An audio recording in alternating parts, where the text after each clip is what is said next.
Pourquoi vous répétez toujours les mêmes schémas, même lorsque vous savez qu'ils vous font souffrir? Bonjour à tous, aujourd'hui j'aimerais répondre à une question que j'entends presque chaque semaine en consultation.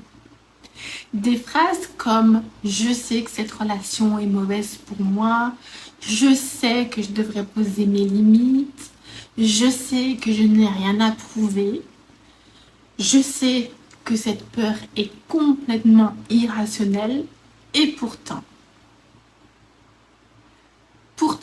la personne recommence encore et encore à réagir avec ses automatismes. Alors une question apparaît. Pourquoi est-ce que je continue à faire quelque chose dont je connais déjà les conséquences? Est-ce un manque de volonté? Est-ce un manque de confiance? Ou une faiblesse de caractère? Ou alors, existe-t-il des mécanismes neurobiologiques qui expliquent pourquoi certains comportements deviennent extrêmement difficiles à modifier? Aujourd'hui, nous allons voir ce que les neurosciences nous apprennent sur les automatismes. Pourquoi ils existent, pourquoi ils persistent et pourquoi comprendre un problème ne suffit pas toujours à le transformer. Contrairement à ce que l'on imagine, souvent, votre cerveau n'aime pas réfléchir.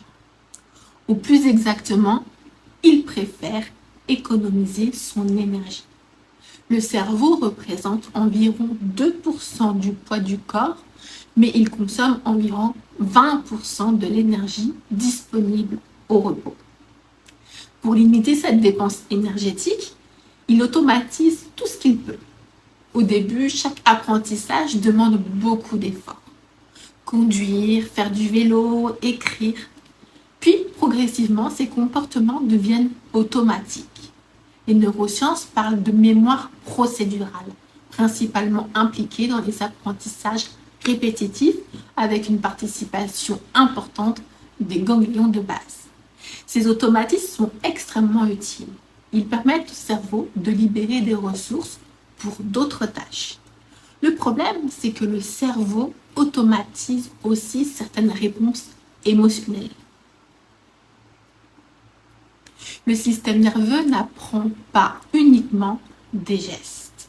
Il apprend également ce qui semble dangereux, ce qui semble rassurant, ce qu'il faut éviter ou ce qu'il faut contrôler. Lorsqu'une stratégie permet de diminuer une menace perçue, elle a davantage de chances d'être répétée. Avec le temps, elle devient un automatisme. Ce n'est plus une décision consciente.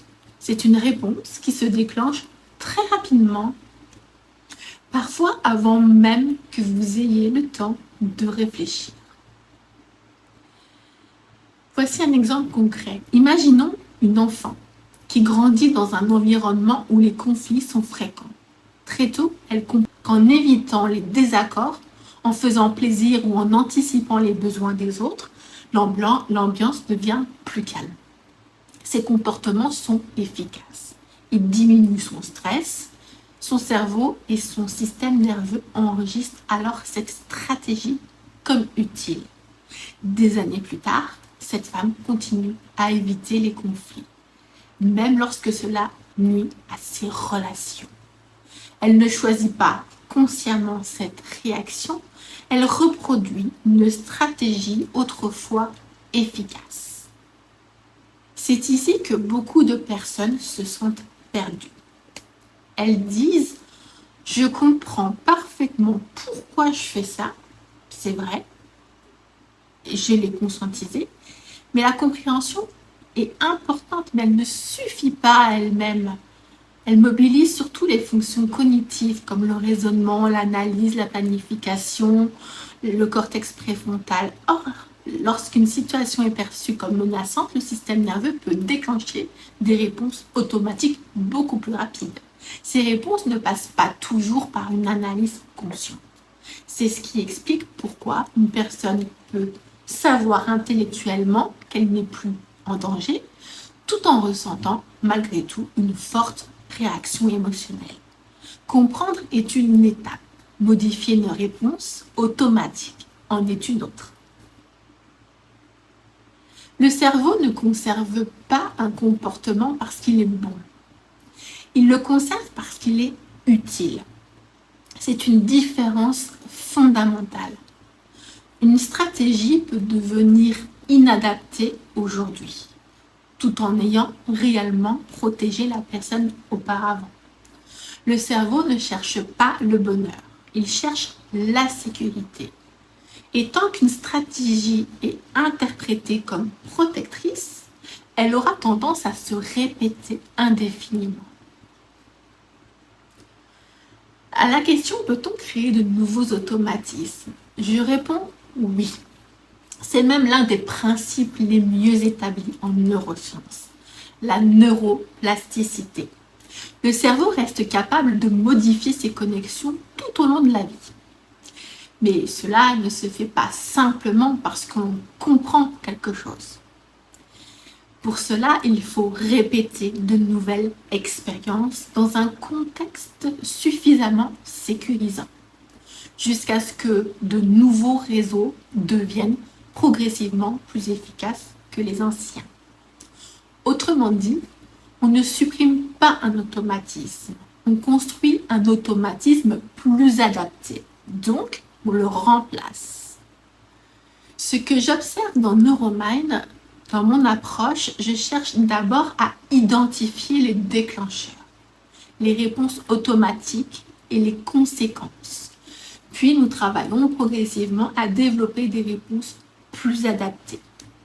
L'objectif n'est pas d'effacer le passé, ni de supprimer les émotions. On ne peut pas. L'objectif est que le système nerveux n'ait plus besoin d'utiliser systématiquement les mêmes stratégies. Lorsqu'une situation rappelle un danger, chaque personne possède ses propres automatismes. C'est pourquoi il n'existe pas un outil universel valable pour tout le monde. En conclusion, si vous répétez aujourd'hui certains schémas malgré toute votre bonne volonté, cela ne signifie pas que vous manquez de motivation. Cela peut aussi refléter la force du mécanisme automatique construit au fil de votre histoire. La bonne nouvelle, c'est que ces mécanismes ne sont pas immuables. Le cerveau conserve une capacité d'adaptation tout au long de la vie. Mais le changement durable demande plus qu'une prise de conscience. Il demande de nouvelles expériences répétées, cohérentes et suffisamment sécurisantes pour que le cerveau et le système nerveux puissent apprendre une autre manière de répondre. Si cette vidéo vous a permis de mieux comprendre pourquoi certains comportements reviennent malgré tous vos efforts, dites-le moi en commentaire, ça me rendrait vraiment service. Et si vous souhaitez faire le point sur les réponses automatiques qui semblent se répéter dans votre propre fonctionnement, je propose un diagnostic Neuromind offert de 15 minutes. Nous prendrons le temps d'identifier ensemble les mécanismes qui semblent les entretenir et de voir si un accompagnement est pertinent dans votre situation. Je vous dis à très bientôt.